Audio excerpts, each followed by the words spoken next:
Friends, once again, the world of football has been shaken by a controversy that has captured the attention of fans, analysts, and sports organizations across the globe.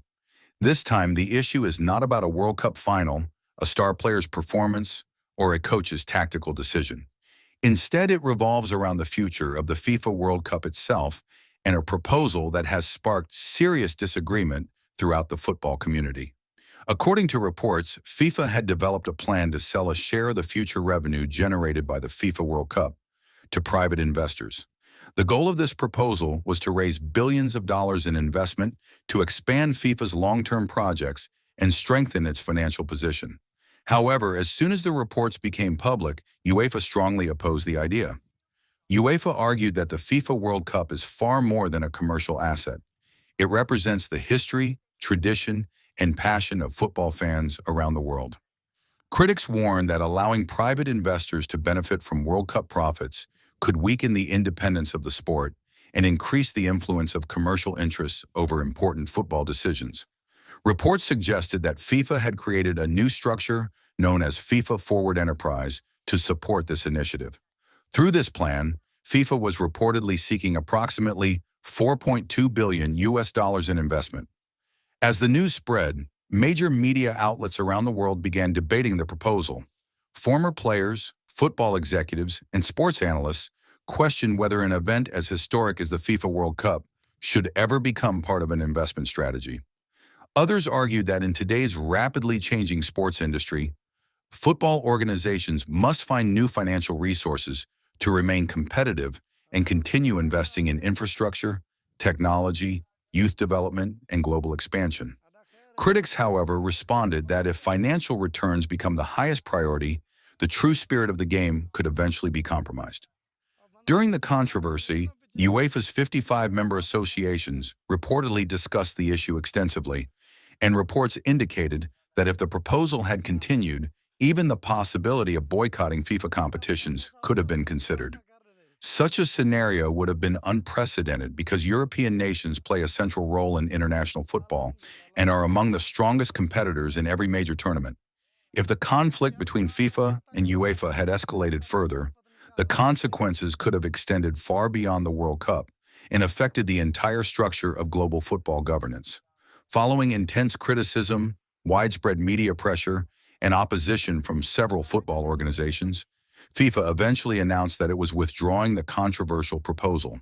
However, the controversy did not end there. UEFA later made it clear that it was considering legal action, arbitration, and other regulatory measures related to the matter. UEFA's legal team reportedly requested that FIFA preserve all documents, emails, internal communications, and other records connected to the proposal so that no important evidence would be lost if legal proceedings were launched in the future. Football fans around the world are now waiting to see whether both organizations will resolve their differences through negotiations or whether the dispute will eventually reach the courts. If tensions continue to grow, the long-term impact could reshape the administrative structure of international football for years to come. The biggest question now is why FIFA believes such a proposal was necessary in the first place. Over the past several years, the financial demands of global football have increased significantly. Organizing new tournaments, investing in advanced technology, improving infrastructure, supporting youth development programs, and expanding football worldwide all require enormous financial resources. Supporters of FIFA's proposal argue that the organization was simply looking for sustainable funding to secure the future of the sport. Opponents, however, believe that once private investors gain a financial interest in World Cup revenues, future decisions could be influenced by business priorities instead of what is best for football itself. The controversy has also placed FIFA President Gianni Infantino under intense criticism. Many critics argue that decisions of this magnitude should only be made after consulting all continental football confederations and national associations.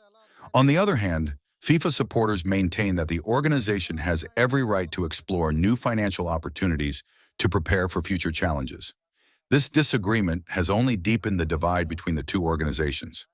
If UEFA ultimately decides to begin legal proceedings, experts believe the case could become one of the most significant disputes in the history of international football. Legal analysts suggest that every document, Every meeting and every decision related to the proposal could be examined in detail during arbitration or court proceedings. That is why UEFA has reportedly instructed FIFA to ensure that no evidence connected to the proposal is destroyed or altered. Football fans everywhere are also asking whether the relationship between FIFA and UEFA can ever return to normal.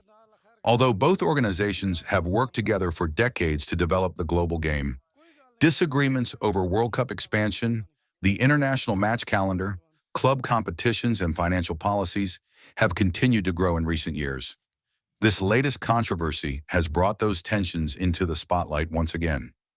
If both organizations can reach a negotiated agreement, world football may avoid a major institutional crisis. However, if the dispute moves into the courtroom, the outcome could influence future FIFA World Cups, international competitions, and football governance for many years. That is why football communities across Europe, Asia, Africa, North America, and South America are all watching developments very closely.